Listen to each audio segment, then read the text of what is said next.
بالله من الشيطان الرجيم. بسم الله الرحمن الرحيم. إن الله وملائكته يصلون على النبي يا أيها الذين آمنوا صلوا عليه وسلموا تسليما. صلى الله على سيدنا وعلى آله وصحبه محمد صلى الله عليه وسلم.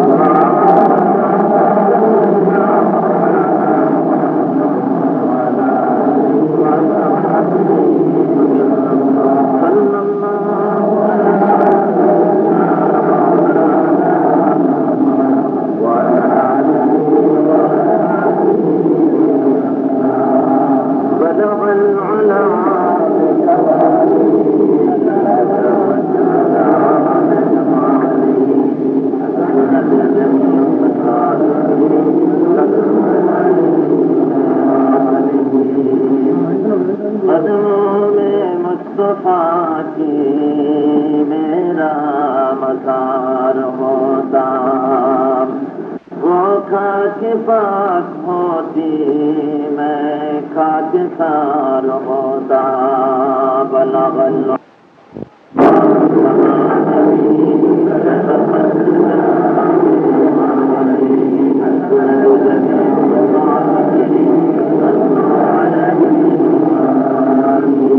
قدموں میں تیری گرتا گلیوں میں تیری پھرتا قدموں میں تیری گرتا گلیوں میں تیری پھرتا گاہے زار زار روتا گاہے بے قرار ہوتا بلغ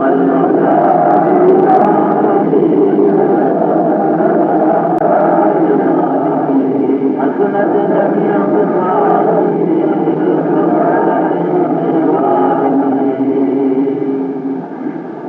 جناب صاحب صدر حضرات উলামায়ে কেরাম উপস্থিত আমার ইসলাম প্রিয় মুসলিম ভাইয়েরা, আসসালামু আলাইকুম ওয়া রাহমাতুল্লাহ। মহান রব্বুল আলামিনের দরবারে লাখো কোটি শুকরিয়া জ্ঞাপন করছি। মহান আল্লাহ রব্বুল আলামিনের দরবারে আলিশানে লাখো কোটি শুকরিয়া জ্ঞাপন করছি যে মহান আল্লাহ পবিত্র ভূখণ্ড এই পবিত্র মক্কা নগরীর নিকটবর্তী জেদ্দা নামক শহরের এক এলাকায় মসজিদে গুলাইল, এই মসজিদের ভেতরে যে মহান আল্লাহ আমাদেরকে একত্রিত করে তার দ্বীনের কিছু কথাবার্তা শোনার সুযোগ দিয়ে দিলেন, সেই মহান আল্লাহর দরবারে আমরা অত্যন্ত বিনয় অবনত চিত্তে শ্রদ্ধার সাথে আমরা শুকরিয়া আদায় করছি। সবাই পড়েন আলহামদুলিল্লাহ। মহব্বতের সাথে স্পষ্ট করে জোরে সোরে সমস্বরে সবাই পড়েন একযোগে আলহামদুলিল্লাহ। আল্লাহ রাব্বুল আলামিনের শুকরিয়া আদায় না করে পারি না যে মহান আল্লাহ এই পবিত্র জমিন থেকে ৩,৫০০ মাইলের মতো দূর, যেই বাংলাদেশ থেকে বাংলা ভাষাভাষী মুসলমানেরা রুজির অন্বেষণে অথবা অন্য কোনো কাজে আজকের এই জমিনে এসে উপস্থিত হয়েছেন, আর তারা একত্রিত হয়ে আল্লাহর কালাম থেকে এই জায়গায় কিছু নিজেদের মাতৃভাষায় কিছু কথা শুনতে পারবেন, এটা নিঃসন্দেহে আল্লাহ রাব্বুল আলামিনের একটা কুদরত, একটা রহমত আমাদের জন্য। আল্লাহ আমাদের যে সুযোগটা করে দিলেন, যাদের উদ্যোগে করলেন, যারা আসলেন, সবাইকে যেন আল্লাহ রাব্বুল আলামিন কবুল করে নেন, ধরে বলেন আমিন। বন্ধুগণ, এই পৃথিবীর বুকে আল্লাহ রাব্বুল আলামিন মানুষকে সৃষ্টি করেছেন বিশেষ এক উদ্দেশ্য নিয়ে। পৃথিবীর মানুষগুলিকে খামোখা সৃষ্টি করা হয়নি। তারা কিছু খেল তামাশা করবে, কিছু রুজি রোজগার করবে, বিয়ে শাদী করবে, বাড়ি গাড়ি করবে, এরপরে মারা যাবে। এই জন্য মানুষ সৃষ্টির পেছনে একটা উদ্দেশ্য কাজ করেছে। যে উদ্দেশ্যে মানুষ সৃষ্টি করা হয়েছে সেটা হলো এই, মা খালাকতুল জিন্না ওয়াল ইনসা إلا ليعبدون আমি মানুষ সৃষ্টি করেছি, মানুষ আর জিন জাতিকে আমার ইবাদত ছাড়া অন্য কোনো কাজের জন্য সৃষ্টি করিনি। আমার দাসত্ব করবে, আমার গোলামি করবে, এই জন্য আমি মানুষগুলিকে সৃষ্টি করেছি। সুতরাং আমাদের সৃষ্টির উদ্দেশ্য হলো আল্লাহর ইবাদত করা, আল্লাহর গোলামি করা, আল্লাহর দাসত্ব করা। এই গোলামি আর দাসত্বের অনুভূতি যাতে করে পৃথিবীর মানুষের মাঝে আসে, সেজন্য রব্বুল আলামিন 1,24,000 মতান্তরে অগণিত পয়গম্বর এই জমিনে রব্বুল আলামিন প্রেরণ করেছেন, যাতে করে মানুষকে তারা তাগুতের গোলামি থেকে মুক্ত করে আল্লাহর গোলাম বানিয়ে দেয়। আল্লাহ বলছেন, وَلَقَدْ بَعَثْنَا فِي كُلِّ أُمَّةٍ رَسُولًا أَنِ اعْبُدُوا اللَّهَ وَاجْتَنِبُوا الطَّاغُوتَ। আমি প্রত্যেক উম্মতের জন্য, প্রত্যেক জাতির জন্য আমি রাসূল প্রেরণ করেছি, যাতে করে তারা মানুষের সামনে তারা দাওয়াত দিয়েছে যে আল্লাহর গোলামি তোমরা করো আর তাগুতের গোলামি থেকে তোমরা মুক্ত হও, তাগুতের গোলামি তোমরা করো না। অর্থাৎ খোদা যে আইন দিয়েছেন সে আইন ছাড়া আল্লাহর আইন বিরোধী যত আইন সব তাগুতি আইন, এই আইন থেকে মুক্ত হয়ে তোমরা সবাই আল্লাহর গোলাম হও, আল্লাহর আনুগত্য স্বীকার করো। তাই আমরা দেখেছি দুনিয়া যত পয়গম্বর আসলেন সমস্ত পয়গম্বরেরা জাতির কাছে দাওয়াত দিয়েছেন এই বলে, ইয়া কওমি ইবুদুল্লাহ মা লাকুম মিন ইলাহিন গায়রু। হে সম্প্রদায়, হে জাতি, এক আল্লাহ ছাড়া তোমাদের কোনো ইলাহ নাই, কোনো মাবুদ নাই, খালেক নাই, রাজ্জাক নাই। সুতরাং সার্বভৌমত্বের মালিক, legal sovereignty, political sovereignty, universal sovereignty, সার্বভৌমত্ব বলতে যা বুঝায় সকল রকমের সার্বভৌমত্বের একচ্ছত্র নিরঙ্কুশ মালিকানা হলো আল্লাহ রাব্বুল আলামিনের। সুতরাং আল্লাহর গোলামি করো, আল্লাহর আনুগত্য করো জীবনের সকল ক্ষেত্রে। এই দাবি ছিল পয়গম্বরদের। আর কাফের বেঈমানদের দাবি ছিল, নমরুদ, ফিরআউন, এই গোষ্ঠীর আবু লাহাব, আবু জাহেল, এই গোষ্ঠীর দাবি ছিল আনা রাব্বুকুমুল আ'লা। আর পয়গম্বরদের দাবি ছিল যে না,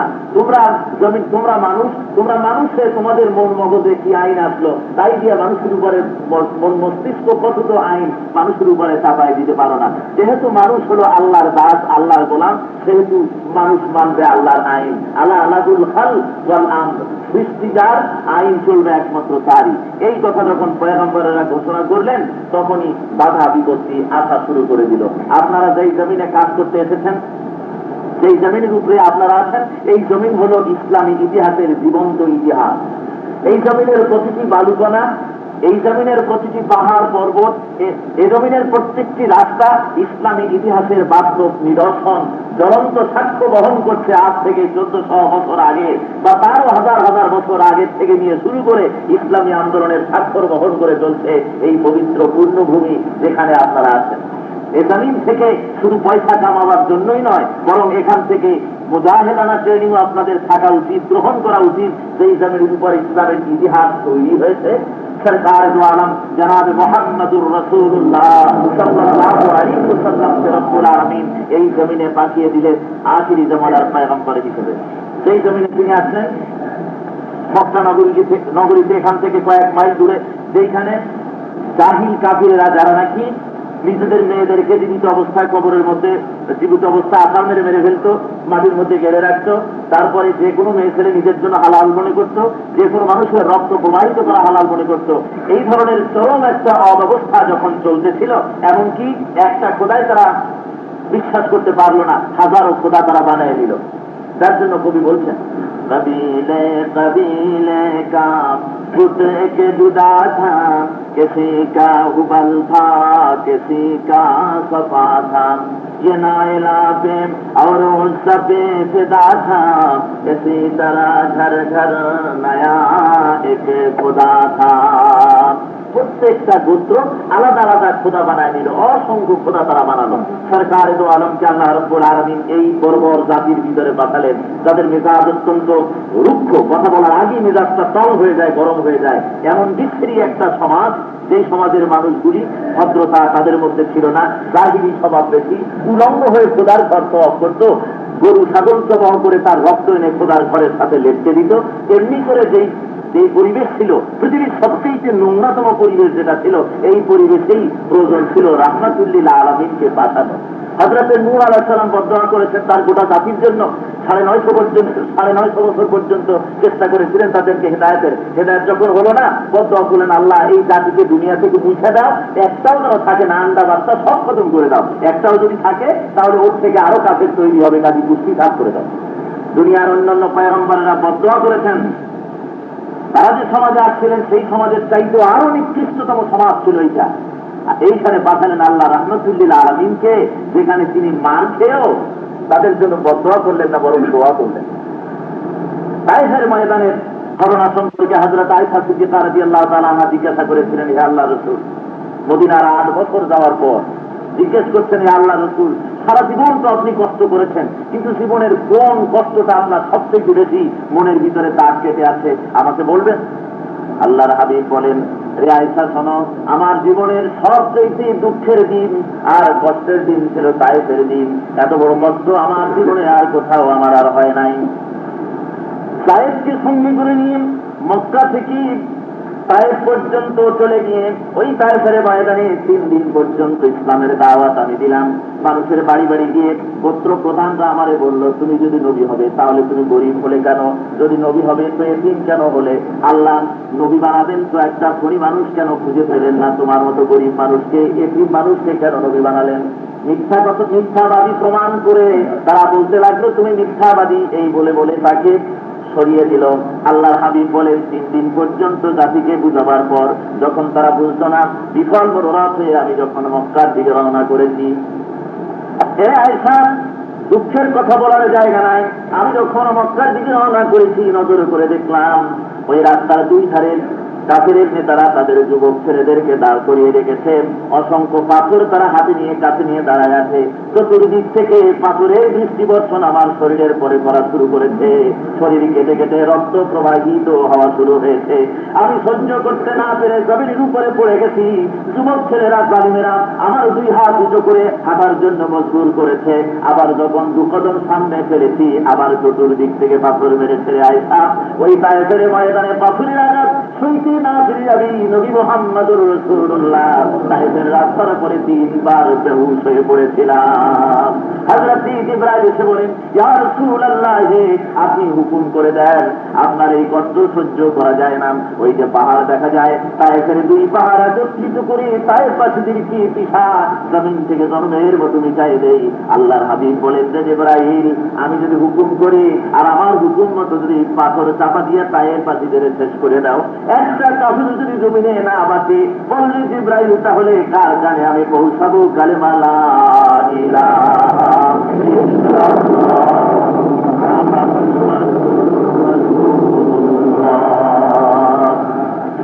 আমার আল্লাহর হাবিব একটু সুস্থ যখন হয়েছেন, বলছেন জায়েদ এখন কোন সময় হলো?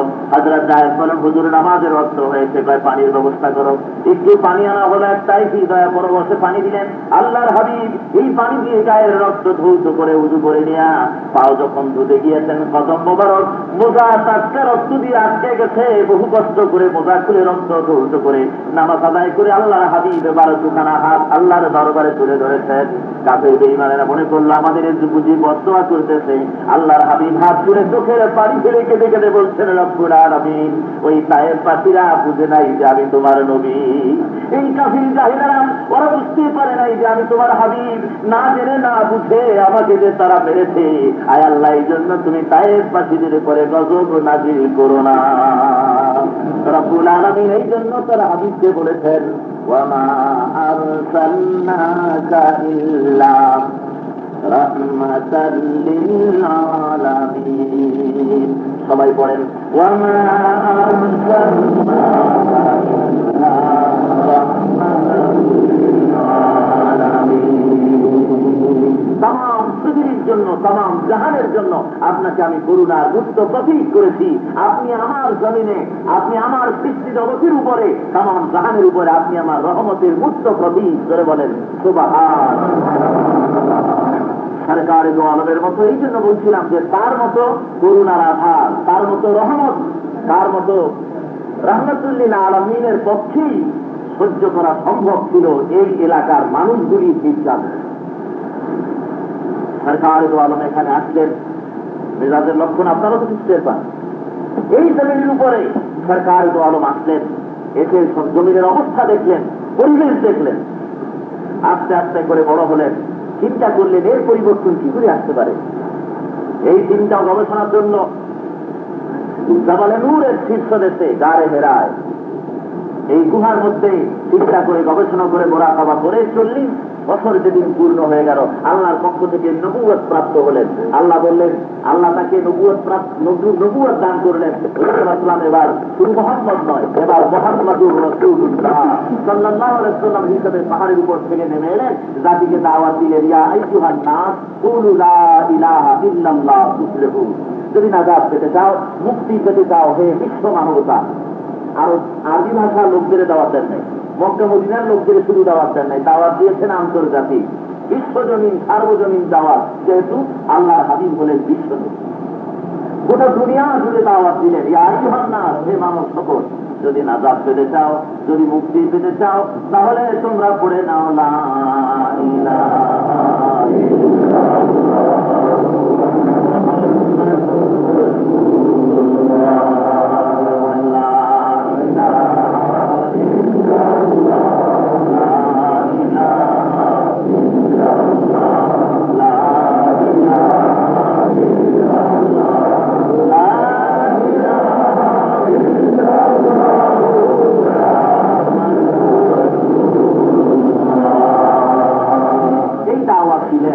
মানুষকে 3 রকমের, মানুষের সামনে 3টা দাওয়াত পেশ করলেন, 3টা ধরনের, 3টা কথার উপরে মানুষকে একতাবদ্ধ করতে চেষ্টা করলেন সরকার দো আলম, তাওহীদ, রিসালাত ও আখিরাতের উপরে। মানুষকে বুঝালেন যে বা আল্লাহর বান্দারা, তোমরা এক আল্লাহর দাসত্ব করো, এই মূর্তিগুলো তোমরা নিজেরা বানাইছো, এইগুলির সামনে তোমরা মাথা নত করো, কি আশ্চর্যের ব্যাপার। আল্লাহ ওই সময় বিশেষভাবে 30তম পাড়ার, অর্থাৎ আম পাড়ার সূরাগুলি নাযিল হচ্ছিল এই সময়, তাওহীদ সম্পর্কে, রিসালাত সম্পর্কে, আখিরাত সম্পর্কিত। কাফেরদের কান খাড়া হয়ে গেল, চোখ বড় হয়ে গেল, যে কি কথা এত সুন্দর সুন্দর করে কেমন করে উনি বলেন। কোন স্কুলে পড়েন নাই, কলেজে পড়েন নাই, মাদ্রাসায় পড়েন নাই, উনি কোনো কবি না, অথচ তিনি যা বলেন, মুখের থেকে যা বের হয়, এত সুন্দর কথা জীবনে তো কোনোদিন আর শুনি নেই। তারা অবাক হয়ে গেছে, রাসূল এই সব কথা কোথা থেকে পায় তা জানার জন্য কাফেরেরা, আবু জাহেল একদিন চিন্তা করলো যে এই কথাগুলি কোথার থেকে পায়, আমি তা খুঁজে বের করবো। গভীর রাত্রে আবু জাহেল গিয়ে রাসূলের ঘরের এক কোনায় গিয়ে দাঁড়িয়েছে। আবু সুফিয়ান কি মনে করে, সেও বলল যে আমি মনে মনে ভাবলাম মুহাম্মদ সাল্লাল্লাহু আলাইহি ওয়াসাল্লাম এই সব নতুন কথা পায় কোথায়, একটু শুনে আসি। আবু জাহেলের অজান্তে আবু সুফিয়ান সেও ঘরের এক কোনায় আছে। ওদিকে ওতবা এবং সায়বা এর 2 কাপড় এসে হুজুরের ঘরের আর 2 কোনায় দাঁড়িয়েছে। কেউ জানে না যে আরেকজন আসছে, নিজেরটাই শুধু জানে। 4 কাপের ঘরের 4 কোনায় দাঁড়ানো, গভীর রাত্রে আল্লাহর হাবিব কোরআন শরীফ তেলাওয়াত শুরু করেছে। 4টা কাপের ঘরের চতুর্দিকে। আবু জাহেল ভাবছে আরেকটু শুনি তারপরে বলবো, ভারী মজা লাগছে, আরেকটু শুনি তারপরে বলবো। এভাবে করে করে 4 কাফের আরেকটু শুনি তারপরে বসবো, তারপরে চলে যাব, এই চিন্তাধারার উপরে আল্লাহর হাবিবের মুখে আল্লাহর কালাম শুনতে শুনতে 4 কাফের জন্য ফজরের রক্ত হয়ে গেছে। একজনও দাঁড়ানো থেকে বসার সময় পায় নাই, সারা রাত ধরে শুনেছে আল্লাহর হাবিবের মুখে আল্লাহর কালাম। ওরা পাগলের মতো হয়ে গেছে। কি আছে কোরআন শরীফের আবেদন, এর লালিত্য, এর মাধুর্য, এর ভাষার গাম্ভীর্য মানুষকে সংস্কৃত করে দেয়, মানুষকে আকৃষ্ট করে ফেলে, ঠিক না? বড় সাংঘাতিক কোরআন শরীফের আকর্ষণ। সকালবেলায় ঘরের এই কোণা থেকে এরা বেরিয়েছে, আবু জাহেলের সঙ্গে দেখা, আবু সুফিয়ানের 4 জন একসঙ্গে যাচ্ছে। আবু জাহেল জিজ্ঞেস করছে, এই তোমরা কখন আসবে? কয় যে আমরা অমুক অমুক সময়, যার যার সময়ের কথা বলেছে। তো আবু জাহেল বলছে হাঁটতেছে। আবু সুফিয়ান বলছে, ভাই আবু জাহেল, যদি রাগ না করো তো একটা কথা বলি। কয় বলো। তো এই সারা রাত ধরে মুহাম্মদ সাল্লাল্লাহু আলাইহি ওয়াসাল্লামের মুখে যা শুনলাম, লাতের কসম, মানাতের কসম করে বলছি, এই কথাগুলি মুহাম্মদ সাল্লাল্লাহু আলাইহি ওয়াসাল্লামের বানানো নিশ্চয়ই হতে পারে না। মানুষকে ধরনের বানায় বলতে পারে না, এটা নিঃসন্দেহে পরিষ্কৃত হবে। আবু জাহেল বলছে, দেখো আবু সুফিয়ান, আমার মনে তো তাই বলে, কিন্তু আসল কথা হলো আমরা যে নেতা, আমরাই যদি ওই ধরনের চিন্তা করি, তাহলে তো আবু বকর ওমরের মতো আমরাও পাগলামি করে বলবো, তার মানে আমরা মুসলমান হয়ে বলবো। সুতরাং তোমরা তওবা পড়ো আমার হাতে, তোমরা আর কোনোদিন কোরআন শরীফ শুনতে এখানে আসবে না। আবু জাহেলের হাতে তারা তওবা পড়লো, চলে গেল সব বাড়ি। যখন আজকে সন্ধ্যা হয়েছে, তখন ওতবা সাহেবা ওরা যার যার একা একা মনে করতেছে যে ও মুক্ত যাবে না। আবু জাহেলের ভয়তে আমি একা একা শুনে আসবো। আবু সুফিয়ান ভাবছে যে আবু জাহেল নিজেই যখন তওবা পড়াইছে তখন সে তো যাবে না, আমি একা শুনে আসবো। আবু জাহেল নিজে ভাবছে যে ওরা আমার হাতে হাত দিয়ে তওবা করেছে, আমার ভয়তে কেউ যাবে না, আমি একা শুনে আসবো মোহাম্মদের মুখে আল্লাহর কালাম। 4 জন কালকের মতো আজকেও হাজির হয়েছে, সারা রাত ধরে আল্লাহর কালাম শুনেছে। ফজরের রক্ত হওয়ার আগেই আবু জাহেল দৌড় দিয়েছে এক পাশ থেকে, যে সকাল হয়ে গেলে, ফর্সা হয়ে গেলে লোকেরা আমাকে দেখলে তাহলে মনে করবে যে নিজেই তওবা পড়াইছে, তওবা ভঙ্গ করেছে। কাজে আবু জাহেল এদিক দিয়ে দৌড় দিয়েছে, ওদিক দিয়ে আবু সুফিয়ান অন্ধকারে দৌড় দিয়েছে আবু জাহেলের ভয়, আর অন্ধকারে আবু সুফিয়ান গিয়ে আবু জাহেলের ঘাড়ের উপর ঠেলে উঠছে।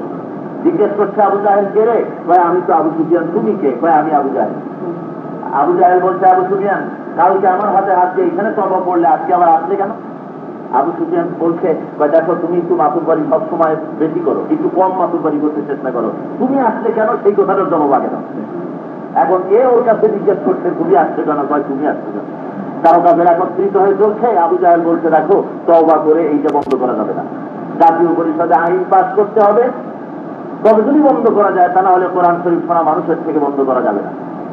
তারা জাতীয় পরিষদের অধিবেশন ডাকলো, আর সেইখানে বসে আইন পাস করলো। কি আইন পাস হলো? তাও কোরআন শরীফে আল্লাহ বলছে।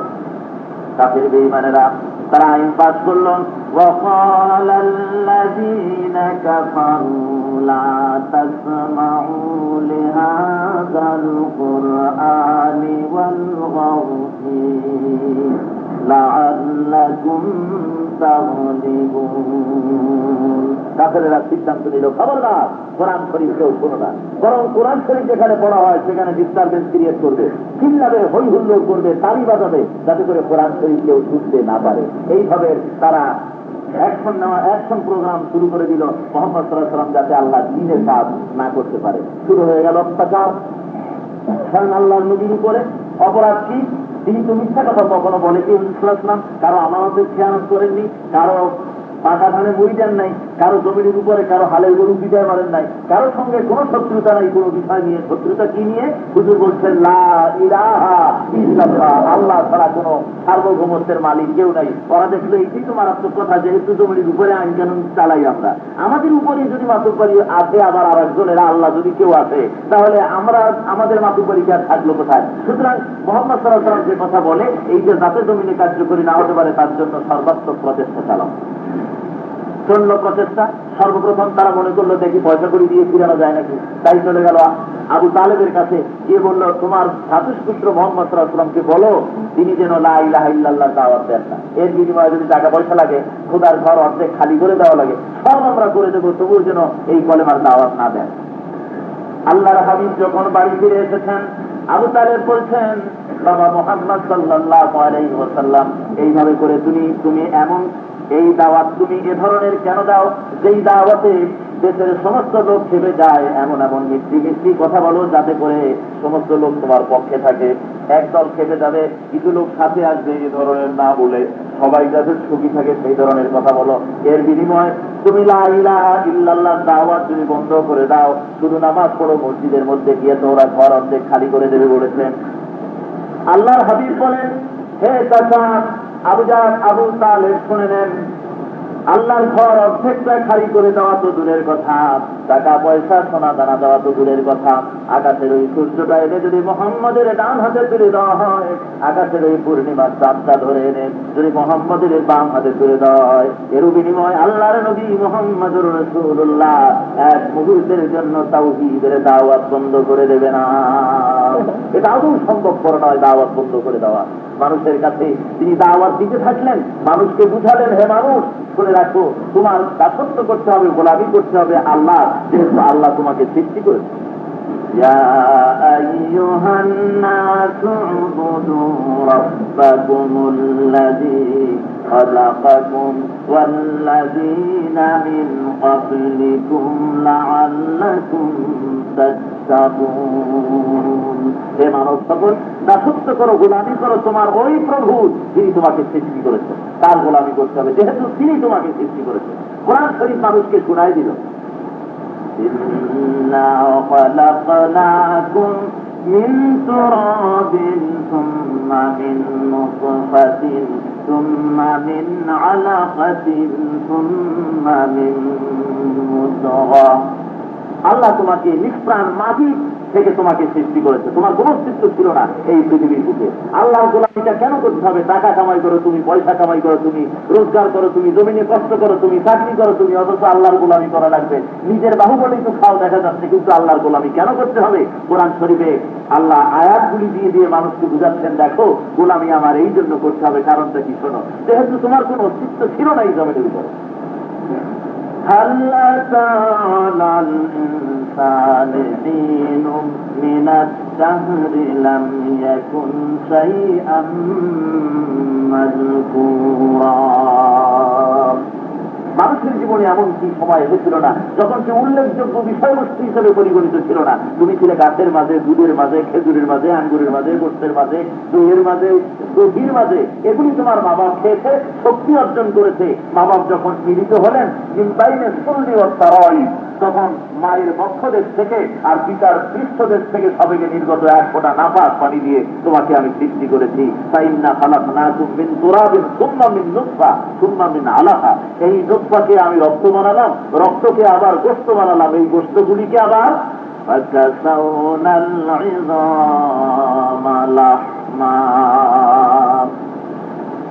অস্থিপুঞ্জের উপরে, হাড়ের উপরে বস্তুগুলি ছাউনি দিয়ে সুন্দর করে একটা মানুষের আকৃতি তোমাকে আমি তৈরি করলাম পেটের ভিতরে। আমার গোলামিটা এই জন্য করা লাগবে যে মায়ের পেটে যখন তোমার রুহু আসলো, দুনিয়ায় কেউ তোমাকে ওখানে খাবার পৌঁছায় দেয় নেই। রুহু যখন আসছে তখনই খাবারের দরকার হয়েছে, তখন খাবারটা আমি দিচ্ছি। মহান আল্লাহ বলেন, খাবারের ব্যবস্থা কেমনি করলাম দেখো। তোমার মায়ের অসুখ, মাসিক অসুখকে বন্ধ করে দিয়া তোমার নাভির সঙ্গে পাইপ লাগিয়ে দিয়ে তার থেকে রক্ত নিঃসরণ করে আমি তোমার শরীরকে বড় করে দিয়েছি। ইচ্ছা করলে ওই রক্ত তোমার মুখেও দিতে পারতাম, মুখ দিয়েও খাওয়াতে পারতাম, মুখটা তাতে না পাক হয়ে যেত। আমি মুখটাকে পাক রাখলাম এই জন্য যাতে করে দুনিয়ায় আসার পর ওই পাক মুখ দিয়া তোমার পাক আল্লাহর নাম নিতে পারো। সুন্দর করে তোমার জবান আমি ভালো করে দিলাম। এরপরে মায়ের পেটে যখন 5 দিন পূর্ণ হলো,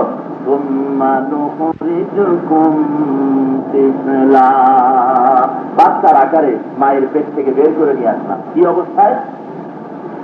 আল্লাহু আখরাজাকুম মিন বুতুনি উম্মাহাতিকুম লা তা'লামুনা শাইআ। এমন অবস্থায় মায়ের পেট থেকে তোমাকে বের করেছি যখন তোমার কোনো হুঁশ ছিল না, জ্ঞান ছিল না, ক্ষুধার যন্ত্রণায় মরে গেলেও বলতে পারছে না মা খাবার দাও, আবার পানির পিপাসায় মরে গেলেও বলতে পারছে না যে মা শিগগির করে আমারে পানি দাও। বলার ক্ষমতা নাই, কান্দা ছাড়া কোনো ক্ষমতা তোর ছিল না রে বান্দা। আমার দাসত্ব, আমার গোলামি এই জন্য করা লাগবে যে তুই দুনিয়ায় আসার, আমি এমন তোর রব্বুল আলামিন যে তুই দুনিয়ায় আসার 6 মাস আগে তোর মায়ের বুকের উপরে আমি তোর খাদ্যকে গরম করে রিজার্ভ করে রেখেছিলাম। ধরে বলে সুবহানাল্লাহ। এই মায়ের দুধ খেয়ে বড় হলি যারা, মায়ের স্নেহ যারা পেলি, মায়ের গর্ভ থেকে দুনিয়া তোরা এসেছিস, খবরদার। আল্লাহ আবার স্মরণ করিয়ে দেন, ওয়াকাদা রাব্বুকা আল্লা তা'বুদু ইল্লা ইয়্যাহু ওয়া বিল ওয়ালিদাইনি ইহসানা। আমার দাসত্ব করার পর, আমার গোলামি করার পর খবরদার মা বাপের দাসত্ব করবি, মা বাপের কথা অর্থাৎ মা বাপের হুকুম মানবি, তাদেরকে এহসান করবি, মা বাপের সাথে খবরদার যেন নাফরমানি করবি না। শুধু তাই নয়, মা বাপ যখন পুরো হয়ে যাবে তাদের জন্য করুণার দানা বিছায় নাও। ওদের দিকে তাকায় চোখ বড় করে কথা বলো না, মাথায় থাকি দিও না, বরং তোর মা বাপের জন্য তুই আমার কাছে দোয়া কর, রব্বিরহামহুমা কামা রাব্বায়ানি সগীরা। জোরে পড়েন সবাই, রব্বিরহামহুমা কামা রাব্বায়ানি সগীরা। আল্লাহ শিখায় দেন বান্দারে, আমার কাছে তুই এই বলে দোয়া কর, রব্বুল আলামিন আমার করে লালন পালন করেছে, খোদা গো আমার মা বাপকে তোমার রহমতের করে তেমন ভাবে লালন পালন করো। ধরে বলেন আলহামদুলিল্লাহ।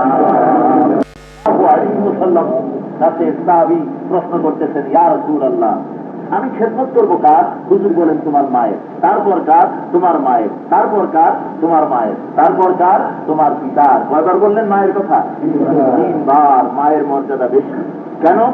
وَوَصَّيْنَا الْإِنسَانَ بِوَالِدَيْهِ إِحْسَانًا حَمَلَتْهُ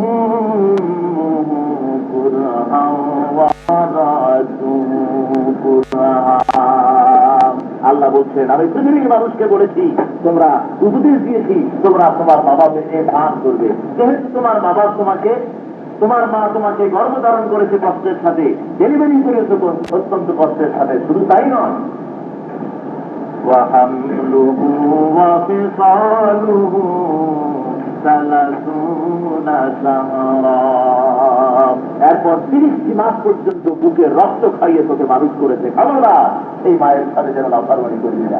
হুজুর সাল্লাল্লাহু আলাইহি ওয়াসাল্লাম এভাবে বক্তৃতা করতেন, বুঝাতেন। এরপরে নিজে কাজে আমল করে দেখাই দিলেন উম্মতদেরকে।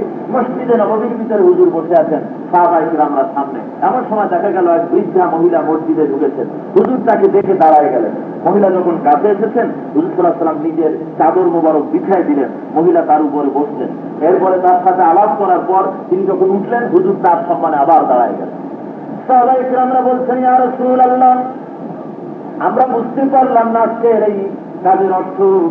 সেই আল্লাহর হাবিবের চাদরের উপরে স্বয়ং আল্লাহর জিবরাইল বসতে সাহস পায় না, সেই চাদর বিছায় দিলেন সাধারণ একজন মহিলার জন্য। উনি কে আমরা বুঝতে পারলাম না।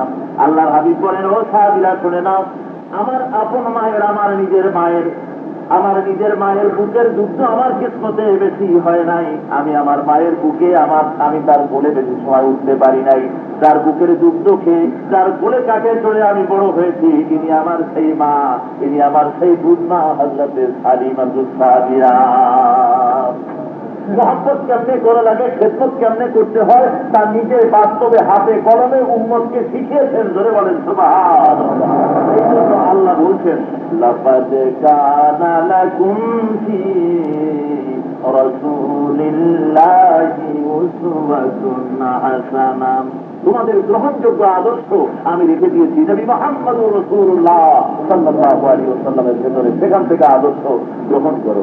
হুজুর নিজে দিন ছিলেন, হুজুর নিজে মায়ের যত্ন বুঝতেন, মাকে কি করে ভালোবাসতে হবে জীবিতা দুনিয়ার মানুষকে শিখায় গেছেন। সরকার দো আলম যখন মায়ের গর্ভে ছিলেন 3 মাসের, তখন পিতা আব্দুল্লাহ সিরিয়া ব্যবসা করতে গিয়ে সিরিয়া থেকে ফেরার পথে মদিনা ছাড়ার পরে তিনি দুনিয়া থেকে বিদায় গ্রহণ করলেন। এদিকে হযরত আমেনা একা 5 দিন পূর্ণ হয়ে গেছে, যখন ডেলিভারি করেছেন, স্বপ্নে বহু কিছু দেখেছেন হুজুরের আগমন সম্পর্কে, ডেলিভারি করেছেন।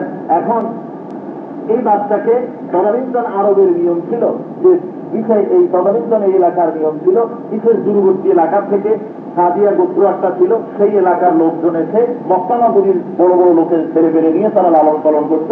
ওদের এলাকার ভাষাও খুব সুন্দর ছিল, সাহেবের আশেপাশে কোথাও ভাষাও খুব ভালো, খুব স্বাস্থ্যকর স্থান। এই জন্য এই ছেলে পেলে তারা সেখানে পাঠিয়ে দিত, বড় হলে পরে তারা ফিরিয়ে দিত। রাসূল সাল্লাল্লাহু আলাইহি ওয়াসাল্লাম দুনিয়ায় এসেছেন, ওই গোত্রের মেয়েরা, ছেলেরা, পিতারা সবাই একত্রিত হয়ে আসছে ছেলে নেওয়ার জন্য মক্কা নগরীতে।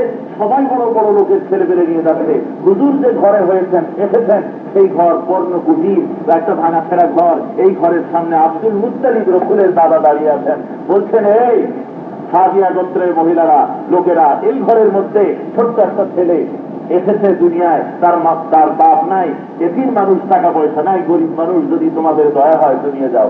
এতিম গরিব শুনে আর কেউ নিতে চায় না, সব বড় বড় লোকের ছেড়ে দিয়ে ফিরে গেছে। হযরত হালিমা একটা দুর্বল উটের পৃষ্ঠে সওয়ার হয়ে এসেছে। আল্লামা শিবলি নোমানী সিরাতুন নবীর ভিতরে লিখছেন, যখন তিনি আসছেন সবার শেষে আসছেন, যেহেতু তার উচ্চ অত্যন্ত দুর্বল। মক্কা নগরীতে এসে কোন ছেলে পেলে তিনি আর পান নাই, বড় বড় লোকের ছেলে পেলে এদের সব নিয়ে গেছে। আব্দুল মুত্তালিব বলেন, হালিমা খালি হাতে কেন ফিরে যাবে? এই ঘরের ভিতরে একটা ছোট্ট ছেলে আছে, যদি দয়া হয় তাহলে তুমি নিয়ে যাও, পয়সা করি বেশি কিছু দেওয়া যাবে না।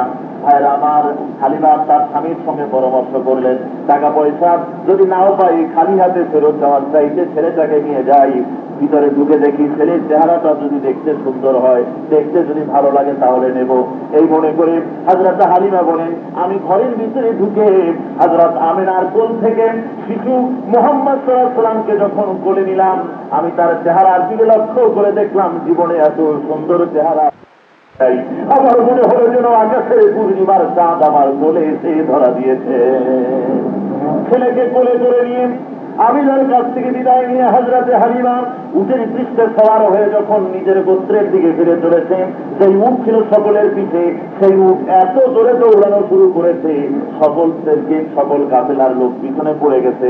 কাফেলার লোকেরা জিজ্ঞাসা করে, হালিমা এটা কি তোমার সেই প্রথম উট যেটাই তুমি প্রথম এসেছিলে? এত তেজ কি করে হলো? হযরত হালিমা বলেন, বুঝতে পারি না কি ব্যাপার হলো, যাকে আমি উটের পিঠে নিয়েছি মনে হয় কোনো সৌভাগ্যবান ছেলে হবে। যে উট চলতে পারতো না, সে এত দ্রুত গতিতে চলছে। এর গায়ে হাত দিয়ে দেখি যে উটের হাড় গুলো জাগানো ছিল, গায়ে হাত দিয়ে দেখি গোস্তে তা ভরে গেছে। হযরত হালিমা নিজের বাড়িতে নিয়ে এসেছেন। যখন নিয়ে এসেছেন, আসার পরে দেখা গেল ছাগলের দুধ বেড়েছে, উটের দুধ বেড়ে গেছে, জমিনের ঘাস বেড়েছে, ফসল বাড়তেছে, খেজুর বাড়তেছে।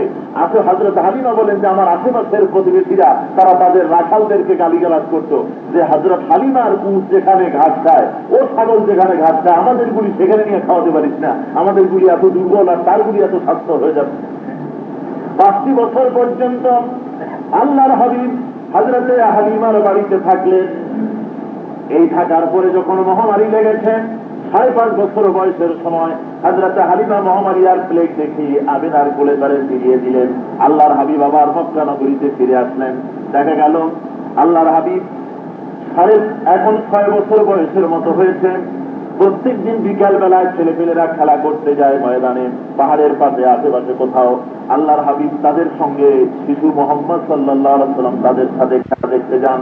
সকলে খেলে, আল্লাহর হাবিব ওই পাহাড়ের পাশে বসে বসে খেলা দেখেন, অংশগ্রহণ করেন না। ছেলেরা দুষ্টুমি করে, আল্লাহর হাবিব বসে আছেন, তিনি দুষ্টুমিতে অংশগ্রহণ করেন না, খেলায় অংশগ্রহণ করেন না। প্রতিদিন সন্ধ্যা হলে বলে বাড়ি ফিরে আসেন। আর এইভাবে কদিন যাওয়ার পর আজকে সন্ধ্যা হয়ে গেল। হযরত আমিনা লক্ষ্য করে দেখেন আল্লাহর হাবিব শিশু মোহাম্মদ সাল্লাল্লাহু আলাইহি ওয়াসাল্লাম বাড়ি ফেরে না। কারণ কি? মনের ভিতরে নানান চিন্তা এসে গেল, মনের ভিতরে নানান চিন্তা এসে গেছে। বাড়ি থেকে হযরত আমিনা বেরিয়ে পড়েছেন খোঁজ করার জন্য মোহাম্মদ সাল্লাল্লাহু আলাইহি ওয়াসাল্লাম কোথায়।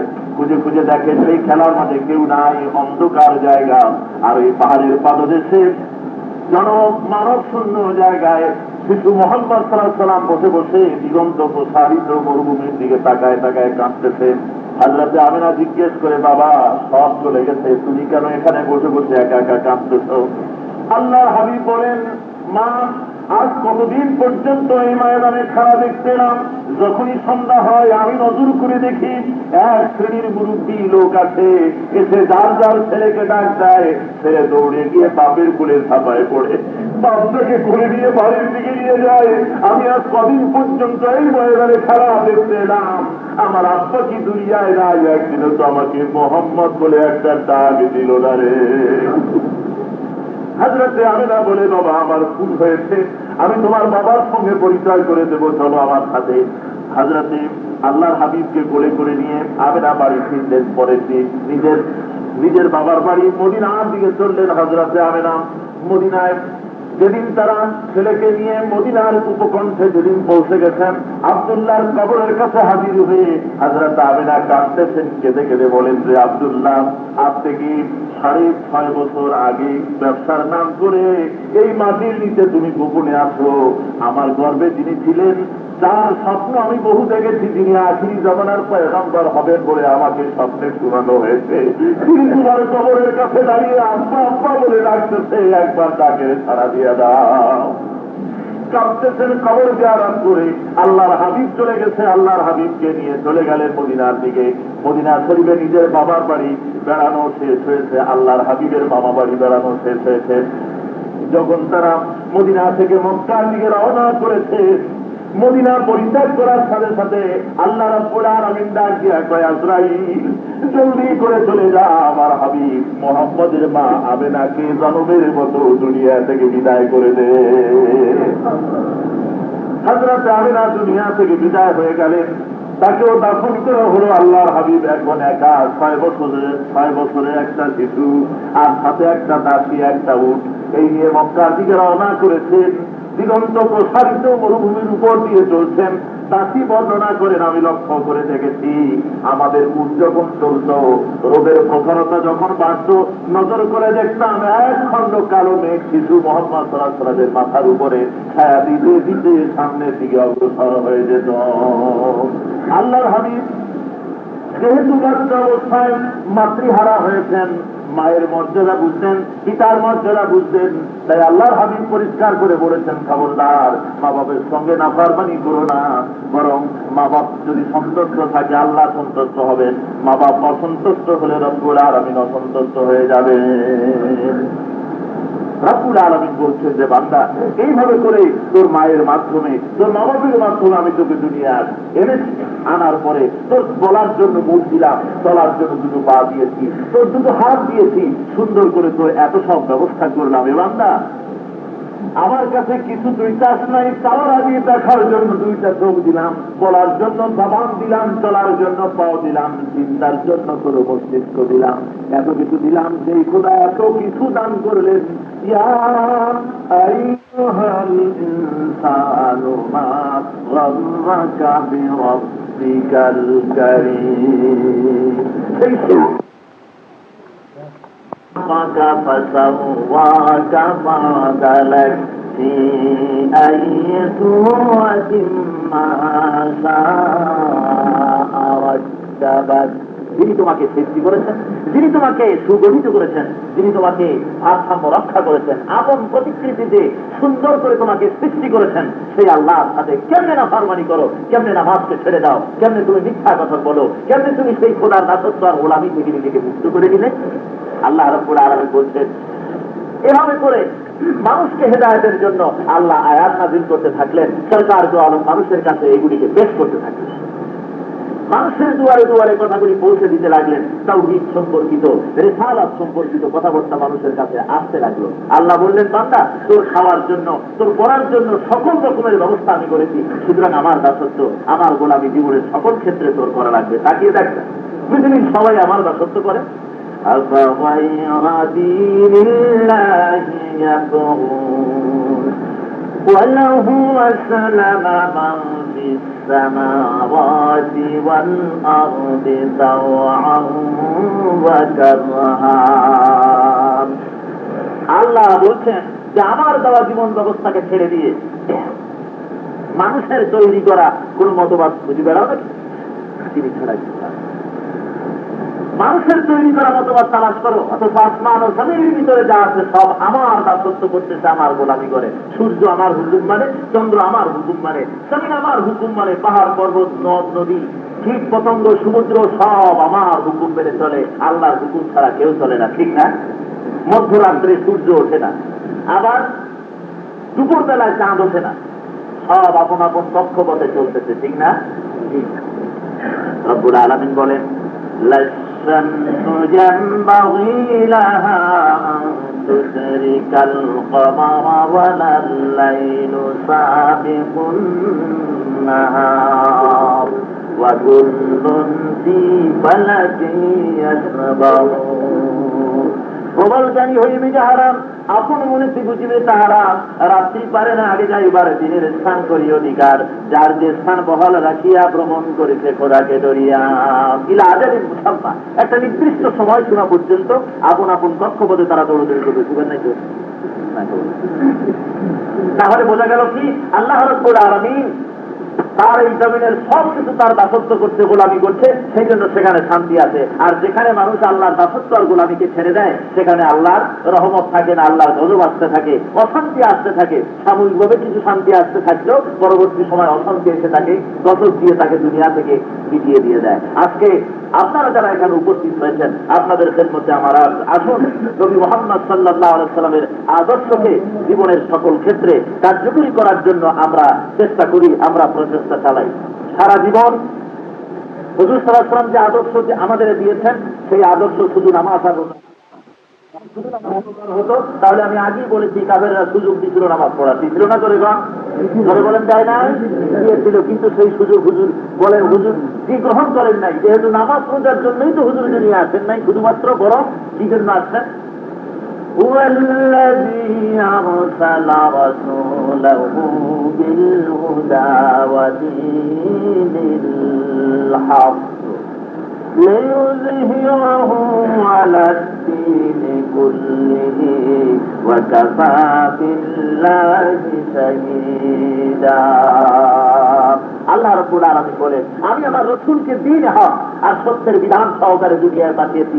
লিইয়ুযহিরাহু আলা দ্বীনি কুল্লিহি আয় লিইয়ুগলিবাহু আলা সাইরিল আদিয়ান। ইয়ানে সাইরে আদিয়ানে বাতিলা, যত রকমের মানুষের তৈরি করা যত রকমের মতবাদ আছে, মানুষের তৈরি করা সকল মতবাদের উপর ইসলামকে বিজয়ী করে দিতে হবে। এই জন্য নবী এসেছেন দুনিয়ায়।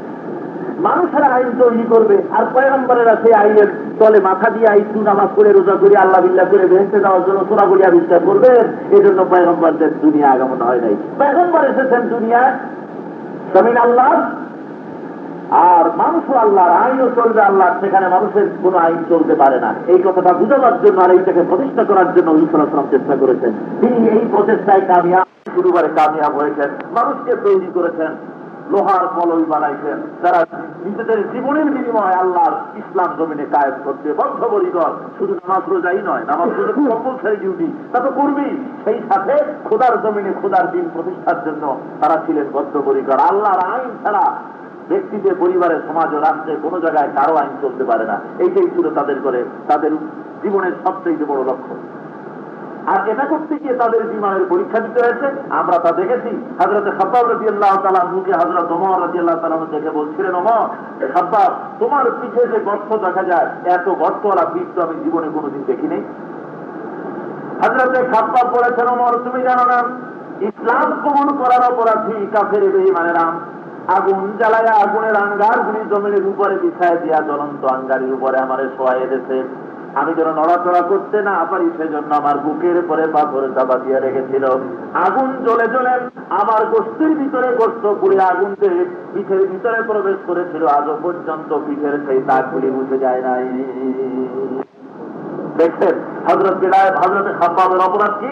কলেমাকে জমিনে কায়েম করা। হযরত বেলালকে এই জমিনের উপরে জাহেরেরা তার পায়ে দড়ি লাগায়া উটের পায়ের সাথে বেঁধে উটকে তাড়াইছে। হযরত বেলালে হাবশী রাদিয়াল্লাহু তাআলা আনহু, তার পিঠের চামড়া ছিঁড়ে গেছে, মাথার চামড়া ছিঁড়ে গেছে। এই অবস্থায় উট হাঁপায় খসায়া তারপরে লোহার রড দিয়ে চতুর্দিক থেকে তাকে পিঠায় বলেছে, এখনো বল, লাভ মানাত তোর খোদা, মোহাম্মদের খোদাকে ভুলে যা। এই চরম দুঃখ কষ্ট প্রাণান্তকর মুসিবতের সময় হযরতে বেলাল ভাঙ্গা হাতখানা কোন রকম উজা করে আঙ্গুলটা উপরের দিকে দিয়ে বলেছেন, আহাদ আহাদ আহাদ, লা ইলাহা ইল্লাল্লাহ, লা ইলাহা ইল্লাল্লাহ, লা ইলাহা ইল্লাল্লাহ, মুহাম্মাদুর রাসূলুল্লাহ। এই অত্যাচার সহ্য করতে হয়েছে কেন? জমিনে তারা খোদার আইন চালু করতে চেয়েছেন। যদি আপনি শুধু নামাজ রোজা হজ যাকাত করতে চান, তা আপনার জীবনেও এই জাতীয় বিপদ ও মুসিবত আপনার জীবনে আর আসবে, কোনদিন আসবে। ইসলাম যদি আপনি করতে চান, নবীওয়ালা কাম যদি করতে চান, তাহলে আপনার সামনে বাধা বিপত্তি আসতেই হবে। দুনিয়ার সমস্ত পয়গম্বরদের সামনে বাধা আসে নাই? আল্লাহ রাব্বুল আলামিন কোরআন শরীফের মধ্যে স্পষ্ট করে বলেন, ইয়া হাসরাতান আলাল ইবাদ, বান্দার উপরে আফসোস, মা ইয়াতিহিম মির রাসূলিন ইল্লা কানু বিহি ইস্তাহজিউন। আফসোস বান্দার উপরে, এমন একজন পয়গম্বর জমিনে পাঠাই নাই যার সাথে এরা ঠাট্টা করে নাই, বিদ্রুপ করে নাই, পাগল বলে নাই, মারে নাই। এমন একজন পয়গম্বর পাঠাই নাই, যারে পাঠাইছি তার সাথে এই জাতীয় ব্যবহার করেছে। রবিয়া, পয়গম্বরদের সাথে যদি এই ব্যবহার হয় ইসলাম করতে গিয়ে, আল্লাহর আইন কানুন জমিনে কায়েম করতে গিয়ে, আর আমরাও মুসলমান দাবি করি নিজেদেরকে, ইসলাম আমরা নিজেদের মুসলমান দাবি করি, ইসলাম আমাদের ধর্ম দাবি করি, এরপরে যদি কোনো অত্যাচার, কোনো বিপদ, কোনো মুসিবত, কোনো জেল, কোনো জরিমানা কিছুই যদি জীবনে না আসে, বুঝতে হবে এটা ইসলাম না, আর একটা কিছু করতেছি। কথা বুঝতে পেরেছেন? বাধা আসতেই হবে। আপনি ইসলাম করবেন, আপনি মুসলমান দাবি করবেন, আবু জাহেল সামনে আসবে না, আবু লাহাব আসবে না, বদর আসবে না, উহুদ আসবে না, হুনাইন আসবে না, তাবুক আসবে না, ফতে মক্কা আসবে না, ওটা ইসলামই না। ইসলাম তো সেইটা যে তার পদে পদে বিপদ আসবে, আসা অত্যন্ত স্বাভাবিক।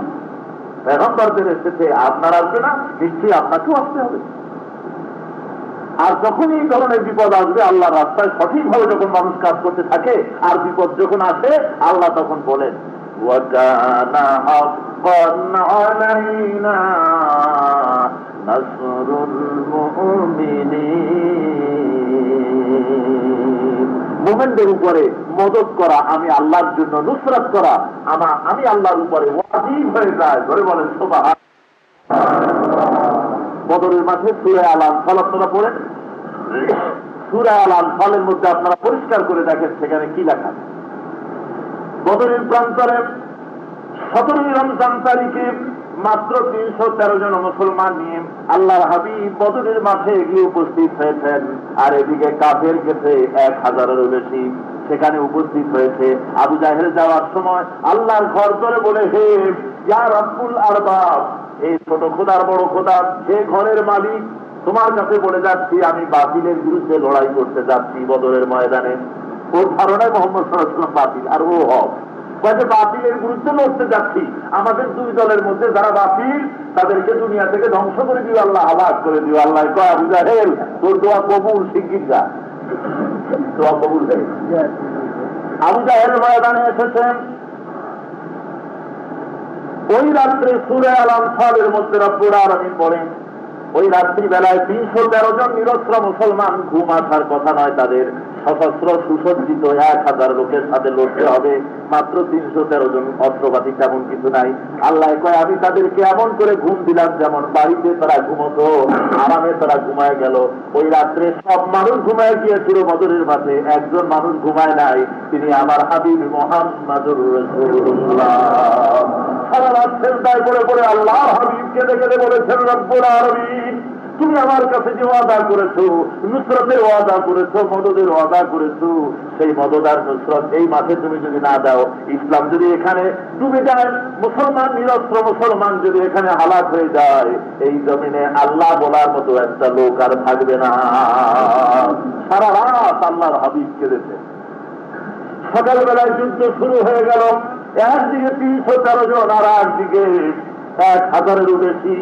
একজন সাহাবী হাদিস শরীফে এসেছেন, একজন সাহাবী বলেন, ইয়া রাসূলুল্লাহ, ইসলামে এই প্রথম যুদ্ধ, এর আগে কোন জিহাদ আমাদের সামনে আসে নাই, অথচ আমার কাছে কোনো অস্ত্র নাই, আমি গরিব মানুষ, আপনি মেহেরবানি করে একটা অস্ত্র আমারে দেন। হুজুর বলেন, না, আমার কাছেও দেওয়ার মতো কোনো অস্ত্র নাই। সাহাবী বলেন, হুজুর, নিরস্ত্র ধরেন, নীরব দর্শকের মতো দাঁড়ায় দাঁড়ায়, একটা পুরুষের মতো দাঁড়ায় আমি দেখবো, এটা হতে পারে না হুজুর, আপনি মেহেরবানি করে আপনার পবিত্র হাত দিয়া যা খুশি একটা উঠে আমার হাতে দেন, আমি তাই নিয়ে হাতে ছাপাইয়া পড়ি। হাদিস শরীফে এসেছে, আল্লাহর হাবিব পাশে দেখতে পেলেন একখানা শুকনা খেজুরের ডাল পড়ে আছে, খেজুরের ডালখানা তুলে সাহাবীর হাতে তুলে দিলেন। সাহাবী বলেন, ওই খেজুরের শুকনা ডালখানা নিয়ে আমি কাফেরদের ভিড়ের মধ্যে ঝাঁপায় পড়ে যখন আঘাত করেছি ডাল দিয়া, সুতীক্ষ্ণ ধারালো তরবারি দিয়ে আঘাত করলে যে কাজ হয়, সেইভাবে দেখলাম রসুলের দেওয়া ডালখানা দিয়া কাপড়ের উপরে যখন আঘাত করেছি, কাপের 2 টুকরা হয়ে জমিনের উপরে পড়ে গেছে। বুখারী শরীফের মধ্যে এসেছেন, হযরতে আব্দুর রহমান বিন আউফ রাদিয়াল্লাহু তাআলা আনহু বলেন, আমার কাছে দুইটা ছেলে দাঁড়ানো ছিল, মাআজ আর মুহাব্বত, বাচ্চা দুটো ছেলে। আমি চিন্তা করলাম, এই ছেলে দুইটা কেন আসলো, তারা ছোট মানুষ, এদের ঠেকাবোটা আমি যুদ্ধ করব। এর ভিতরে মাআজ আর মুহাব্বত, দুইজনের মধ্যে বড় মাআজ আমাকে বলল, ও চাচা যান, আমি আনসারের ছেলে, মদিনা আমার বাড়ি, আমি মদিনা থেকে এসেছি এই জিহাদে অংশ নিতে। আমার মা বাপের কাছে শুনেছি মক্কা শরীফে আল্লাহর হাবিব আমাদের প্রিয় নবী মুহাম্মদ রাসূলুল্লাহ সাল্লাল্লাহু আলাইহি ওয়াসাল্লামকে সবচাইতে বেশি কষ্ট আর বেশি জ্বালাতন করেছে নাকি আবু জাহেল। দাদাজি, ওই আবু জাহেলটাকে আমরা তো চিনি না, মেহেরবানি করে একটু দেখায়া দেন। হযরত আব্দুর রহমান বলেন, আমি অবাক হয়ে গেলাম, আবু জাহেলকে এই বাচ্চা ছেলেরা তালাশ করে আমি দেখাই দিলাম, ওই যে লম্বা দাড়িওয়ালা, পাকা দাড়িওয়ালা, ঘাড় লম্বাওয়ালা লোকটা যে দেখা যায়, ওইটার নাম আবু জাহেল। হযরত আব্দুর রহমান বলেন, আমি বলার সাথে সাথে 2টা ছেলে সিংহ বিক্রমে আমার পাশের থেকে ঝাঁপায় পড়লো সামনের দিকে। আবু জাহেলকে তারা ঘিরে ফেলেছে, 2 দিক দিয়ে তরবারি চালাচ্ছে 2টো তরুণ ছেলে। আবু জাহেল তার তরবারি দিয়ে আঘাত করেছে। হযরত আব্দুর রহমান বলেন, আমি দেখতে পেলাম বড় ছেলেটির পা হাত কেটে সামান্য চামড়ায় ঝুলে নিচের দিকে পড়ে গেছে। আমি মনে করলাম এইবার বুঝি ছেলেটাকে শহীদ করে ফেলবে। বড় ছেলে আর ছোট ছেলে দুজনে নিয়ে তরবারি চালাতেছেন। হযরত আব্দুর রহমান বলেন, বড় ছেলেকে দেখলাম মা আজকে তরবারি চালাতে গিয়ে বাম কাটা হাতটা সামনে ঝুলতেছে বলে তার অত্যন্ত অসুবিধা হচ্ছে। এজন্য আমি লক্ষ্য করে দেখলাম বড় ছেলেটা তার বাম কর্তৃত হাতটাকে পায়ের তলায় চাপা দিয়ে ফটকা একটা তার মেরে বাম হাতটাকে ছিঁড়ে ফেলে দিয়ে ডান হাতের তরবারি দিয়া এমন করে আঘাত করেছে আবু জাহিল দুনিয়া থেকে ধর্মের মতো বিদায় গ্রহণ করে দিতেছে।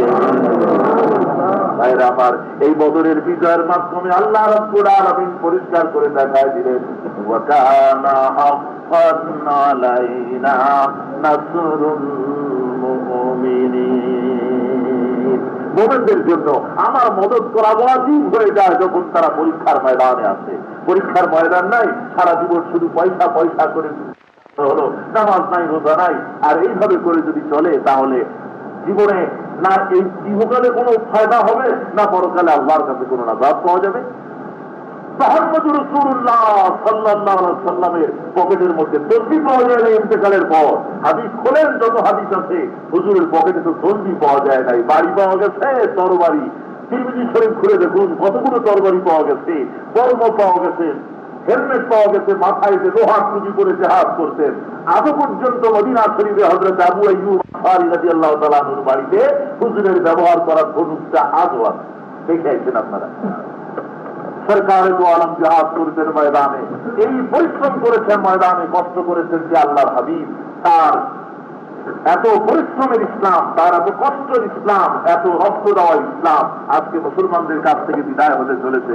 মুসলমানদের খেয়াল নাই, মুসলমানদের ঘুষ নাই, তাদের কাছ থেকে বিদায় হয়ে পড়েছে। টাকা পয়সা ভোগ বিলাসে মাতোয়ারা হয়ে গেছে, পয়সার প্রাচুর্যে ঐশ্বর্যে পাগল হয়ে গেছে। দেওয়ার মালিকও আল্লাহ আর নেওয়ার মালিকও আল্লাহ। শয়তানি আল্লাহ সহ্য করেন না। এই জন্য আমি আপনাদেরকে বলছি, যারা বাংলার জমিন থেকে আপনারা এসেছেন, খবরদার, আপনার আদর্শ এই জমিনের লোকেরা আপনার আদর্শ নয়। এই দেশের লোক আপনার আদর্শ করে নয়, জোরে বলেন এরা আপনার আদর্শ নিশ্চয়ই নয়। আপনার আদর্শ লাকাদ কানা লাকুম ফী রাসূলিল্লাহি উসওয়াতুন হাসানাহ। আপনার আদর্শ নবী মুহাম্মদ রাসূলুল্লাহ সাল্লাল্লাহু আলাইহি ওয়াসাল্লাম। এরা কি করলো? এরা উলঙ্গ হয়ে গোসল করলো, এরা দাড়ি কামায়, দাড়ির চামড়া শুদ্ধ উঠায় ফেললো, সিগারেট রাতে দিনে 24 ঘন্টা জমের খাওয়া খাইলো, এগুলি আপনার দেখার বিষয়বস্তু না। ওরা যে পাপ করবে সে শাস্তি এদেরই ভোগ করতে হবে। এরা ভালো করলে এর পুরস্কার তারা পাবে, আপনি পাপ করলে তার শাস্তি আপনাকে পোহাতে হবে। সুতরাং আপনার আদর্শ এরা নয় যে মক্কার প্রতিবেশী এরা যদি এরকম করতে পারে তাহলে আমি এরকম করি, আমার জন্য জায়েজ আছে, নিশ্চয়ই নয়। বরং আপনাকে সঠিক সুদৃঢ় ইমানদার মুসলমান হতে হবে। আর আপনার একমাত্র সত্যের মাপকাঠি হলো নবী মুহাম্মদ রাসূলুল্লাহ সাল্লাল্লাহু আলাইহি ওয়াসাল্লাম। আপনার দেখার মতো আর কেউ নাই, তাকে দেখে আপনি চলুন। কি বলেন, সত্য না? হযরত আয়েশা সিদ্দিকা রাদিয়াল্লাহু তাআলা আনহার কাছে সাহাবী জিজ্ঞেস করছেন, উম্মুল মুমিনিন, আপনি বলুন তো হুজুর সাল্লাল্লাহু আলাইহি ওয়াসাল্লামের আখলাক কেমন, চরিত্র কেমন? হযরত আয়েশা বলছেন, তুমি কি কোরআন শরীফ পড়ো নাই? সাহাবী বলছেন, হ্যাঁ পড়েছি কোরআন শরীফ। তো কোরআন শরীফ যদি পড়ে থাকো তাহলে রাসূলের চরিত্র আমার কাছে কেন জানতে এসেছো? কোরআন শরীফের বাস্তব নমুনাই হলেন মুহাম্মদুর রাসূলুল্লাহ সাল্লাল্লাহু আলাইহি ওয়াসাল্লাম। তিনি গোটা কোরআন শরীফ যা ওটা কিতাবের মধ্যে লেখা, ওটা হলো থিওরিটিক্যাল, আর প্র্যাকটিক্যাল কোরআন হলো মুহাম্মদুর রাসূলুল্লাহ সাল্লাল্লাহু আলাইহি ওয়াসাল্লাম। তাকে দেখো, তাকে অনুসরণ করো। تبعوني يحببكم الله ويغفر لكم ذنوبكم والله غفور رحيم। নবী হে, আপনি বলে দেন, তোমরা যদি আল্লাহকে পেতে চাও, আল্লাহকে ভালোবাসতে চাও, তাহলে আমার অনুসরণ করো, আমার আনুগত্য করো। দেখছেন কথাটা? আল্লাহকে পাইতে হলে, আল্লাহকে ভালোবাসতে হলে আনুগত্য করতে হবে কার? মক্কাবাসী, মদিনাবাসী, তার করতে হবে নবী মুহাম্মদ রাসূলুল্লাহ সাল্লাল্লাহু আলাইহি ওয়াসাল্লামের। তার আনুগত্য করো, তার অনুসরণ করো, তাহলে আল্লাহ তোমাকে ভালোবাসবেন, জিন্দেগীর গুনাহ আল্লাহ মাফ করে দেবেন। ধরে বলেন সুবহানাল্লাহ। আল্লাহর হাবিব বলেন, লা ইউমিনু আহাদুকুম হাত্তা আকুনা হাব্বা ইলাইহি মিন ওয়ালিদিহি ওয়া ওয়ালাদিহি ওয়ান নাসি আজমাইন, রাওয়াহু মুত্তাফাকুন আলাইহি। তোমাদের ভিতরে কেউ মুমিন হতে পারবে না যতক্ষণ পর্যন্ত তোমরা নিজেদের ছেলেমেয়ের চাইতে, মা বাপের চাইতে, এমনকি নিজের জীবনের চাইতে আমাকে যতক্ষণ ভালোবাসতে না পারবে বেশি, ততক্ষণ পর্যন্ত পূর্ণ মুমিন হতে পারবে না। আল্লাহর হাবিব বলছে, इश्क़ महबूब खुदा दिल जैसे हासिल नहीं, लाख मुसलमान हो मगर ईमान में कामिल नहीं। খোদার প্রিয়ের প্রেম দিদার ওহে হৃদয় হয়নি হাসিল, হোক না কেন লক্ষ মুমিন ইমান তাহার হয়নি কামেল। যতই মোমেন মোমেন বলে দাবি করো, রসুলের সাথে মহব্বতের কানেকশন না হলে পরে তুমি পরিপূর্ণ মোমেন হতে পারো না। কি মোহাম্মদ সে वफा तूने जो हम तेरे हैं, ये जहां चीज़े क्या लोहे कलम तेरे हैं।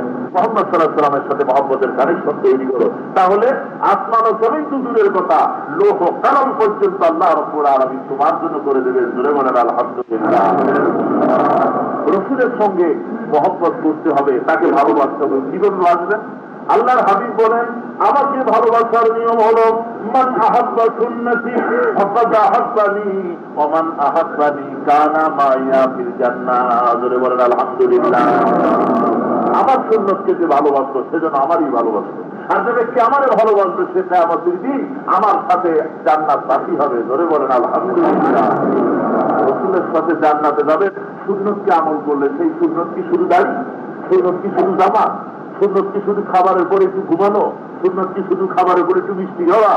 না, এগুলি সুন্নত, কিন্তু সুন্নত শব্দের অর্থ হল তরিকা, যে আদর্শকে, যে ইজমকে, যে মতবাদকে জমিনে প্রতিষ্ঠা করতে গিয়ে সরকার তো আলম তায়েফের অর্থ দিয়েছেন, ওহদের ময়দানে নামদান মোবারক শহীদ করেছেন। সেই আদর্শকে ব্যক্তিকে, পরিবারে, সমাজে প্রতিষ্ঠা করার জন্য প্রচেষ্টা চালানোই রসুলকে মহব্বত করা, তার সুন্নতকে ভালোবাসা।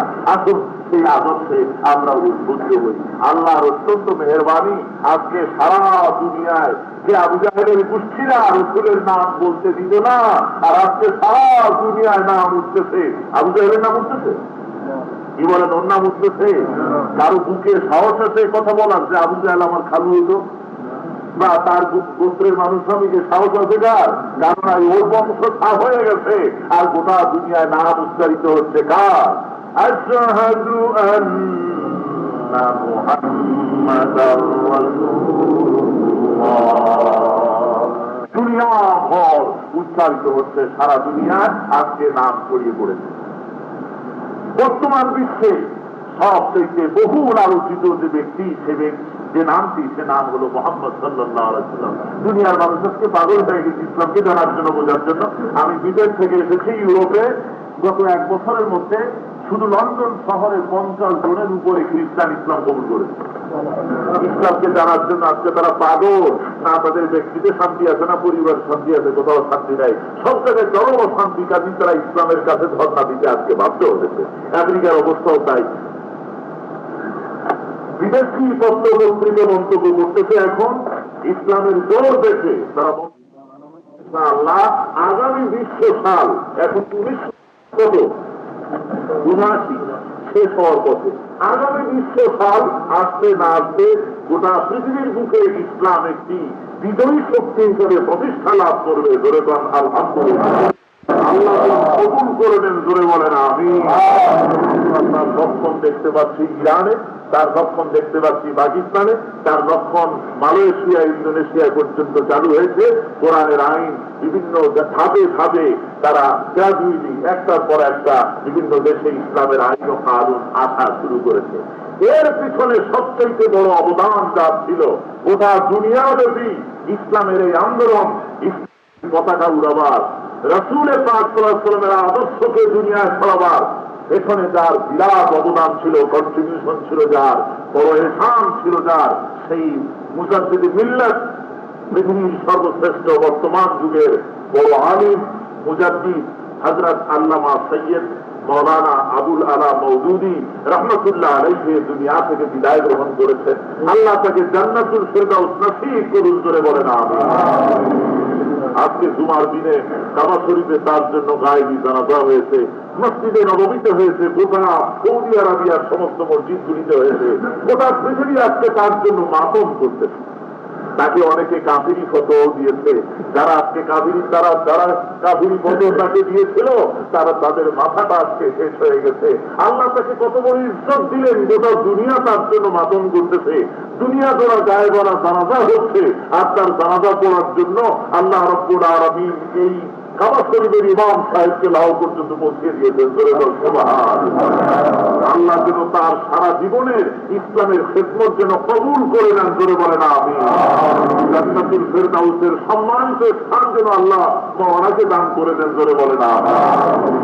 ভাইরা আমার, আজকে আসুন আমরা ইসলামকে বুঝতে শিখি, আমরা ইসলামকে জানতে শিখি। আপনারা বাঙালি মুসলমান যারা আছেন এই দেশটাতে, আমি আপনাদেরকে অনুরোধ করব, মেহেরবানি করে পয়সা কামাই করতে গিয়ে যেন দিনকে আপনারা ভুলে যান না, দিনকে যেন খবরদার ভুলে যান না, দিন ও ইমানকে যেন আপনারা নষ্ট না করেন। এজন্য ইসলামকে জানার জন্য, বোঝার জন্য প্রতি সপ্তাহে আপনারা একটা জায়গায় যদি একত্রিত হন, তাহলে আপনাদের নিশ্চয়ই প্রতি সপ্তাহে একটা দিন অথবা 15 দিন অন্তর একটা দিনও যদি এক জায়গায় হতে পারেন, তাহলে নিশ্চয়ই এই ধরনের কিছু আলোচনা হলে আপনাদের ফায়দা হবে। জোরে বলেন ঠিক না? তো আপনারা মেহরবানি করে এই মসজিদে হোক বা যেখানে হোক, আছে নাকি এই ধরনের কোনো ব্যবস্থা? কোথায় কোথায়? আফিস মসজিদে।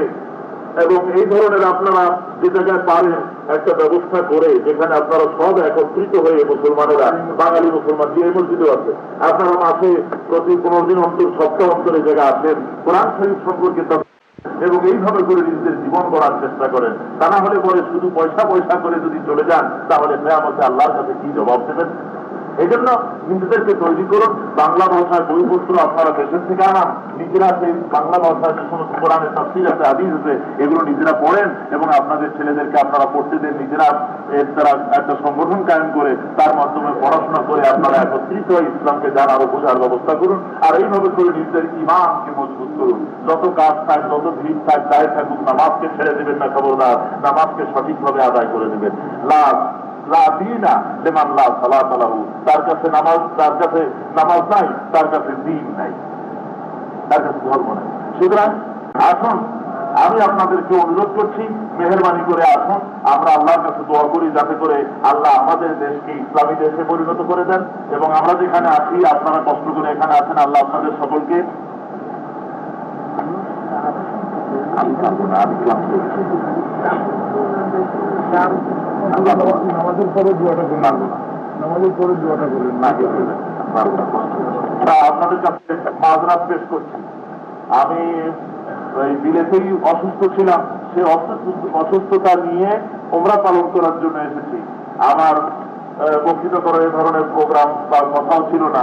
তো যখন আপনারা সবাই আসছেন, আমি আপনাদের খেদমতে যা বলতে পেরেছি বললাম। আমি ক্লান্ত, এই জন্য আমি আপনাদের চাহিদা অনুযায়ী আমি দীর্ঘ সময় বলতে পারবো না বলে আপনাদের কাছে মাফ চাচ্ছি। আশা করি আপনারা অসন্তুষ্ট হবেন না।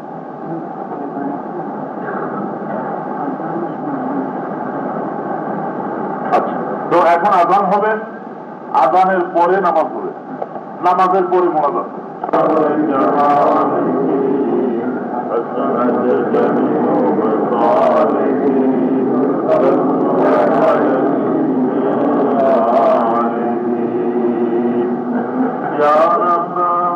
दिल मुस्लिम को वो जिंदा तमन्ना दे, जो कल्ब को गरमा दे, को तड़पा दे, बला बला कमाली कमाली हसन जमीओ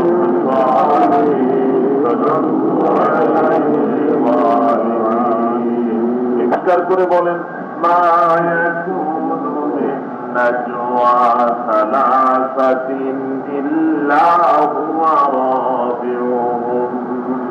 যেখানে তোমরা তিনজন, মনে করো না সেখানে শুধু তোমরা তিনজন, ওখানে চতুর্থ আরেকটি সত্তা আমি আল্লাহ তোমাদের কাছে আছি। ولا خمسة إلا هو سادسهم, যেখানে তোমরা পাঁচজন সেখানে ষষ্ঠ আরেকটি সত্তা আমি। ولا أدنى من ذلك ولا أكثر إلا هو معهم أينما كانوا এর চাইতে সংখ্যায় যদি বেশিও হও, এর চাইতে সংখ্যায় যদিও কম হও, বান্দারে তুই আসিস যেখানে, আমি রব্বুল আলামিন সেখানে আসি। কি বলিস, কি করিস, সব আমি শুনি।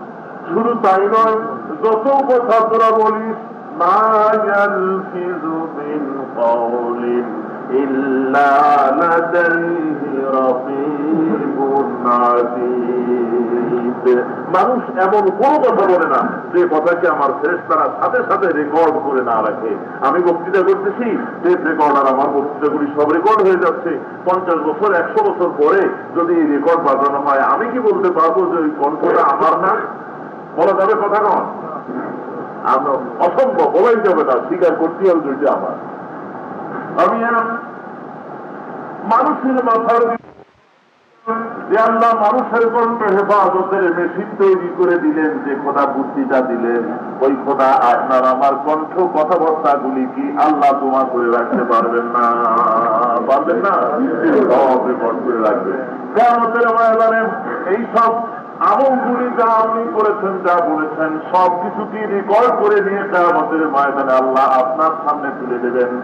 আপনি তখন আমলনামা দেখবেন, মুমিনের সামনে থেকে ডান হাতে আসবে, বেঈমানের পিছন থেকে বাম হাতে আসবে। আমলনামা বান্দা যখন দেখবে, বান্দা তখন বলবে, মালি হাযাল কিতাব, এটা কি আশ্চর্য ধরনের কিতাব! লা ইউগাদিরু সাগীরাতান ওয়ালা কাবীরাতান ইল্লা আহসাহা। আমি কোথায় ছোট্ট একটা পাপ করেছি, আমি কোথায় বড় একটা পাপ করেছি, একটাও তো পাপ করে নাই, সব লেখা হয়ে গেছে। সে তখন কোনো উপায় না আছে, বান্দা বলবে, রব্বুল আলামিন এত সব পাপের কাজ আমি করি নাই, ফেরেশতারা বানায় বানায় আমার বিরুদ্ধে লেগেছে। মানুষ তো খুব চালাক, আল্লাহর সামনে কিয়ামতের দিন মিথ্যা কথা বলবে ভয়তে। রব্বুল আলামিন বলে, বান্দা যখন আমার সাথে মিথ্যা কথা বলবে, আমি তখন ওই পরিস্থিতির মোকাবেলা কি করবো শুনে রাখ বান্দারা। আল-ইয়াওমা নাখতিমু আলা আফওয়াহিহিম ওয়া তুকাল্লিমুনা আইদিহিম ওয়া তাশহাদু আরজুলুহুম বিমা কানু ইয়াকসিবুন। জবান বন্ধ করে দেওয়া হবে, মুখ বন্ধ হয়ে যাবে। দুইটা হাত কথা বলবে, হাত বলবে, খোদা গো আমারে দিয়ে ওজনে কম দেখছেন, আমারে দিয়ে বেউনের চাষ করেছে মানুষের পরে, আমারে দিয়ে মানুষ জবাহ করেছে, আমারে দিয়া জমিনের আইন ছেড়েছে, আমারে দিয়া করোনার স্পর্শ করেছে, তা বলবে খোদা গো। কথা সাধু আর জুরুহুম, পা কথা বলবে আল্লাহ হাত যা বলে সব ঠিক আমি জানি, আমার দিয়া হেঁটে হেঁটে ওই সব জায়গায় গিয়েছিল। দুনিয়া পালাবার কোন উপায় নাই, হাতে সাক্ষী দেবে, পায়ে সাক্ষী দেবে, হাতে কথা বলবে, পা সাক্ষী দেবে। এরপরে জবান যখন খুলে দেওয়া হবে, জবান তার হাতের পায়ের দিকে তাকায় বলবে, ক্বালু লিজুলুদিহিম লিমা শাহিদতুম আলাইনা। ও আমার হাত পাও, কেন তুই আমার বিরুদ্ধে সাক্ষী দিলি? আমি তোরে কত যত্ন করছি, কত সাবান দিয়ে ঘষেছি, আমার বিরুদ্ধে আজকে সাক্ষীটা দিলি তুই? হাত পা বলবে, দেখো আল্লাহর সামনে মিথ্যা কথা বলার কোন সাহস আমাদের নাই, এছাড়া কোন উপায় না। আপনি আল্লাহর দরবারে দাঁড়ায় বলবে, রব্বানা আখরিজনা না'মাল সালিহান গায়রাল্লাযী কুন্না না'মাল। আয় প্রভু রব্বুল আলামিন, মেহরবানি করে আমাকে জমিনে আর একটা বার পাঠায় দাও। এইবার যদি জমিনে যেতে পারি, দান সদকা করবো, ভালো ভালো কাজ করবো, আল্লাহ জমিনে আর একটা বার পাঠায় দাও, সাংঘাতিক সুবিশাল হয়ে আসবো। রব্বুল আলামিন বলবেন, আওয়ালাম নুআম্মিরুকুম মা ইয়াতাযাক্কারু ফী, তোমারে হায়াত দিয়েছিলাম, তোমারে অনেক কিছু আমি দান করেছিলাম, সেই লম্বা চৌড়া হায়াতের মধ্যে কোনো কাজ তুমি করো নাই, তোমাকে আজকে কোনো উপায় নাই, তোমার আর জমিনে ফিরে যাওয়া সম্ভব করা হবে না। ফেরেশতাদেরকে আল্লাহ অর্ডার করবেন, ফাহাদুহুম ইলা সিরাতিল জাহিম, এ ফেরেশতারা আমার এই বান্দাদেরকে ধরে জাহান্নামের দিকে ফেলে দিয়ে ধরে বলেন নাউযুবিল্লাহ। আল্লাহ যেন এই পরিস্থিতি থেকে আমাদেরকে হেফাজত করেন, ধরে বলেন আমিন। এই জন্য আমি বলবো কিয়ামতের ময়দানে আসামি হতে হবে আল্লাহর দরবারে। সেই আসামি যাতে আমরা না হই, আল্লাহর দরবারে যেন কিয়ামতের দিন আমরা নাজাতের ফয়সালা আমাদের জন্য হয়, এমন জীবন যাপন করার জন্য আল্লাহর হাবিব নবী মুহাম্মদ রাসূলুল্লাহ সাল্লাল্লাহু আলাইহি ওয়াসাল্লামের সঙ্গে মুহাব্বতের কানেকশন করা লাগবে। যে কথা আমি আগে বলে রেখেছি, আল্লাহ রাসূলের সাথে ভালোবাসা স্থাপন করুন, মুহাব্বত করুন, তার সুন্নতকে জীবনের উপরে কায়েম করুন। সেই দিনের জন্য, ইসলামের জন্য আল্লাহর হাবিব ক্ষুধার যন্ত্রণায় কাল কাটালেন। হযরত আবু হুরায়রা রাদিয়াল্লাহু তাআলা আনহু বলেছেন, এমন দিনও গেছে আমরা মসজিদ নববীতে হুজুরের সঙ্গে কথা বলতে গেছি, আমি যখন সালাম দিয়েছি হুজুর সালামের জবাব দিয়েছেন, গলা থেকে আওয়াজ বাইর হয় নাই, ক্ষুধার জ্বালায় পেটটা পিঠের সাথে লেগে গেছে। হযরত আয়েশা সিদ্দিকা রাদিয়াল্লাহু তাআলা আনহা বলেন, হাদিস শরীফে এসেছে এমন মাছও আমাদের ঘরে গেছে, পুরা মাছের ভিতরে আমার ঘরে আগুন জ্বলে নাই, রান্না বান্না হয় নাই। এত কষ্ট করে যে আল্লাহর হাবিব আল্লাহর দ্বীনের জন্য কাজ করে গেলেন, সেই মুসলমানদের ভিতরে আজকে সেই দ্বীনের মহব্বত নাই, রাসূলের মহব্বত নাই, নামাজ ছেড়ে দিয়েছে, চরিত্র বলতে কোনো জিনিস নাই। আল্লামা ইকবাল এই জন্য দুঃখ করে বলেছেন, ওয়াজামেহু তুন্নাসারাতু তামাসসুন মেহুনু, ওয়াজামেহু তুন্নাসারাতু তামাসসুন মেহুনু, ये मुसलमान हैं जिन्हें देख के शर्माए हूँ। चल चलने हिंदू তুমি, বেশভূষাতে খ্রিস্টান, মুসলমানে যারা দেখে ইহুদ করে লজ্জা জ্ঞান। তোমার চাল চলনটা হিন্দুর মতো হয়ে গেছে। তুমি বর্ষবরণ উদযাপন করো, বিয়ে শাদী ফুলে দিয়ে গেট সাজাও, তারপরে নানা রকমের শয়তানি বদমাশি করে তোমার এই বছরে হাল কথা করা, পয়লা বৈশাখ ইত্যাদি পালন করা সব হিন্দুদের মতো হয়ে গেছে। আর বেশভূষাটা দেখতে তুমি খ্রিস্টানের মতো, তোমার জামা কাপড়, তোমার চেহারা, তোমার মাথা, তোমার মুখ, তোমার সবকিছু দেখলে তোমাকে মুসলমান মনে হয় না, খ্রিস্টান বলে মনে হয়। তুমি যদি রাসূলের দেশের মানুষ হও, মক্কার মানুষ হও, মদিনার মানুষ হও, দুনিয়ার যে এলাকার মানুষ হও, রাসূলের চেহারার সাথে তোমার চেহারার যদি মিল না থাকে, রাসূলের সুন্নাতের যদি অনুসরণ তোমার ভিতরে না থাকে, মনে রেখে দিও কিয়ামতের দিন আল্লাহ রাব্বুল আলামিনের হাবিবের সবার নসিবে হবে না। তার অনুসরণ হতে হবে জীবনের সকল ক্ষেত্রে। তোমার দেখতে একটা খ্রিস্টানের মতো, তোমার মুআশারাত যেটা, তোমার মুআমালাত যেটা, সেটা সম্পূর্ণ ইহুদিরা দেখে পর্যন্ত তোমাকে ঘৃণা করে। তুমি এমন পর্যায়ে চলে গেছো, তোমার মেয়ে ছেলেরা বেহায়া হয়েছে, রাস্তায় বেরিয়েছে, বোরখা ছেড়ে দিয়ে, পর্দা ছেড়ে তারা রাস্তায় বেরিয়েছে। তোমার মুসলমানদের ভিতরে সত্য চলে গেছে, মিথ্যা তোমাকে খেয়ে ফেলেছে চতুর্দিক থেকে। কি করে তুমি পরিচয় করে সেই নবীর কিয়ামতের ময়দানে যিনি তোমার জন্য এত কষ্ট পরিশ্রম করবেন? এই জন্য আমি আপনাদের খেদমতে বলি, আল্লাহর সেই হাবিবের কথা চিন্তা করুন। তাফসীরের ভিতরে এসেছে আল্লাহর হাবিব নবী মুহাম্মদ রাসূলুল্লাহ সাল্লাল্লাহু আলাইহি ওয়াসাল্লাম হযরত আয়েশা ঘরে ঘুমিয়েছিলেন। হযরত রাসূল ঘুমের থেকে জাগলেন, ঘুমের থেকে জেগে উযু করে মসজিদ নববীর ভিতরে চলে গেছেন। হযরত আয়েশা এরপরে জেগে তার কাছে হুজুরকে না দেখে মনে করলেন, হায় রে, কোথায় গেলেন তিনি? মসজিদের দিকে তাকায় দেখেন সেখানে আল্লাহর হাবিব নাই। খোঁজাখুঁজি করলেন অন্যান্য সতীনীদের ঘরে, কোন ঘরে পাওয়া গেল না। এরপরে হযরত আয়েশা সিদ্দিকা রাদিয়াল্লাহু তাআলা আনহা হুজুরকে খোঁজার জন্য পাগলিনীর মতো হয়ে গেলেন। ফজরের রক্ত হলো, হযরত আবু বকর সকলের আগে এসেছেন, অন্যান্য সাহাবায়ে কেরামরা এসেছেন।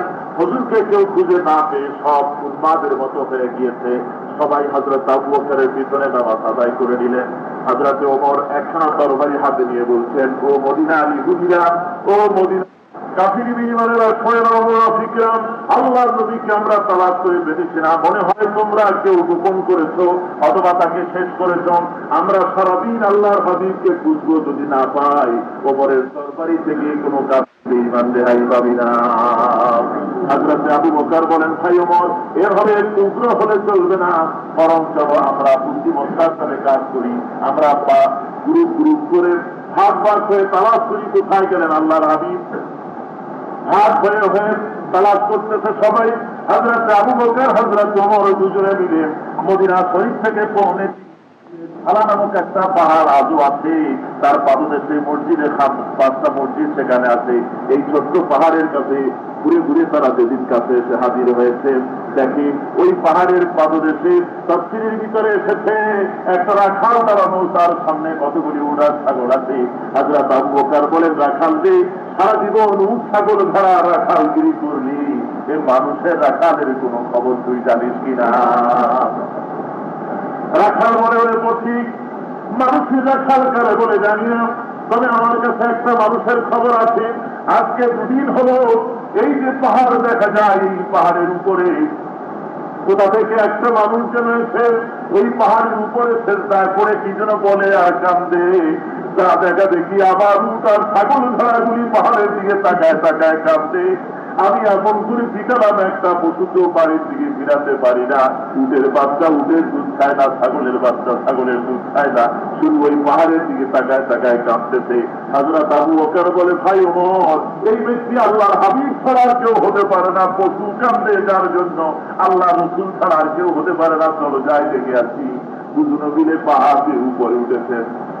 হযরত আবু বকর ওমর জাবালে সালার উপরে গিয়ে দেখেন বাস্তবিকই ওই পাহাড়ের উপরে সরকার দো আলম জনাব মুহাম্মদ রাসূলুল্লাহ সাল্লাল্লাহু আলাইহি ওয়াসাল্লাম সিজদায় পড়ে কাঁদতেছেন, ইয়া রাব্বি আবুনি উম্মতি আল্লাহুম্মা উগফির লিকাওমি।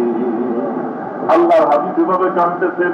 হযরত আবু বকর সালাম করে বলছেন, আসসালামু আলাইকা ইয়া রাসূলুল্লাহ। আল্লাহর হাবিব মেহরবানি করে মাথা উঠান, মদিনার দিকে চলুন। আমি দেখে এলাম মদিনার মানুষগুলি কান্দে কান্দে পাগলের মতো হয়ে গেছে। হুজুর কথা বলে না। হযরত আবু বকর বলেন, ইয়া রাসূলুল্লাহ, আমি আল্লাহর নামে কসম করে বলছি, সারা জীবন আমি যত সবের কাজ করেছি, আমার জীবনের সমস্ত সবের কাজগুলি উম্মতে মুহাম্মাদের জন্য আল্লাহর রাস্তায় দান করে দিলাম। আপনি মেহরবানি করে মাথা উঠান, মদিনার দিকে চলেন। যদি কথা বলে না। হযরতে ওমর কাছে এসে বলেন, ইয়া রাসূলুল্লাহ, 26 বছর বয়সের সময় দরবারে নিয়ে এসেছিলাম আপনারে হত্যা করার জন্য। কোরআন শরীফ তেলাওয়াত করে আপনার চেহারা মোবারক দেখে আপনাকে হত্যা করা আসলে থাকুক, আমার চেহারাতের কল্লা কাটায় নিয়ে ঈমান এনেছিলাম। সেই দিকে নিয়ে আজ পর্যন্ত যত সবের কাজ আমি করেছি, মেহরবানি করে আপনি শুনে রাখুন, আমি আল্লাহর হস্তে সমস্ত সবগুলি উম্মতে মুহাম্মাদের জন্য আল্লাহর হস্তে দান করে দিলাম। হুজুর মাথা উঠান, মদিনার দিকে চলেন। মদিনার অবস্থা কিয়ামতের মতো হয়ে গেছে। হুজুর মদিনার দিকে চলেন। আল্লাহর হাবিব কথা বলছেন না, সিজদা করে পড়ে কাঁদতেছেন। হযরত আবু বকর ওমর দুজনে বিফল মনোরথ হয়ে পাহাড়ের উপরে দাঁড়ায় দিগন্ত প্রসারিত মরুভূমির দিকে তাকায় আছে। নজর করে দেখে দূর থেকে আউলাকে সে পাগল বেশে হযরতে বা ফাতেমা কলিজার টুকরা নয়নের পুতুলি ইমাম হাসান হোসেনকে কোলে করে নিয়ে পাহাড়ের দিকে আসতেছে। 2 ছেলেকে কোলে করে নিয়ে পাহাড় বেয়ে উঁচাই উপরে উঠেছে। হুজুরের কাছে গিয়ে কেঁদে কেঁদে বলে, আসসালামু আলাইকা ইয়া রাসূলুল্লাহ, হে আব্বাজান, মেহরবানি করে মাথা উঠান, মদিনার দিকে চলুন। মদিনায় কিয়ামতের মতো হয়ে গেল। মানুষেরা রাস্তায় গোড়াগুড়ি দিয়ে কাঁদতেছে। হুজুর চলেন। আল্লাহর হাবিব কথা বলছেন না। হযরতে ফাতেমা বলেন, ইয়া রাসূলুল্লাহ, আপনার উম্মতের জন্য আমি কি দেব? আমি আপনার কাছে ওয়াদা করতেছি যে এই ছেলে দুটো না দেখলে আপনি থাকতে পারেন না। আমার কলিজার টুকরা নয়নের পুতুলি আমার ইমাম হাসান হোসেনকে উম্মতে মুহাম্মাদের জন্য আল্লাহর রাস্তায় কুরবান করে দিলাম। মেহরবানি করে মাথা উঠা মদিনার দিকে চলেন। নবী কথা বলে না, সিজদায় পড়ে কাঁদতেছেন। হযরতে জিবরাইল এসে বলেন, আসসালামু আলাইকা ইয়া রাসূলুল্লাহ। হুজুর মেহরবানি করে মাথা উঠান, মদিনার দিকে চলে যান। রব্বুল আলামিন হযরতে ফাতেমার দোয়া মঞ্জুর করে দিয়েছে। আল্লাহর হাবিব মাথা উঠায়া কেঁদে কেঁদে বলেন যে, ফাতেমা রে, সিজদা থেকে মাথা তুলে আল্লাহর হাবিব বলেন, ফাতেমা রে, এমন কাজ তুমি করেছো, আমার ইচ্ছা ছিল আমি সেই পর্যন্ত আমি কান্দি যতক্ষণ না আমার আল্লাহ আমারে ডেকে বলেন, রে নবী, তোমার আর কাঁদতে হবে না, তোমার একটা উম্মতকেও আমি জাহান্নামে দেব না। এই কথা না শোনা পর্যন্ত আমি আল্লাহর দরবারে সিজদায় পড়ে কাঁদতাম। যে নবী তার উম্মতের জন্য এত কাঁদতেন, খাবারের সময় ছিল না, ক্ষুধার যন্ত্রণায় কষ্ট করেছেন। আপনার জমিনের বাচ্চা আল্লাহ যাকে বানালেন তার মধ্যে রাতকে নামাজ নাই, রোজা নাই। আল্লাহ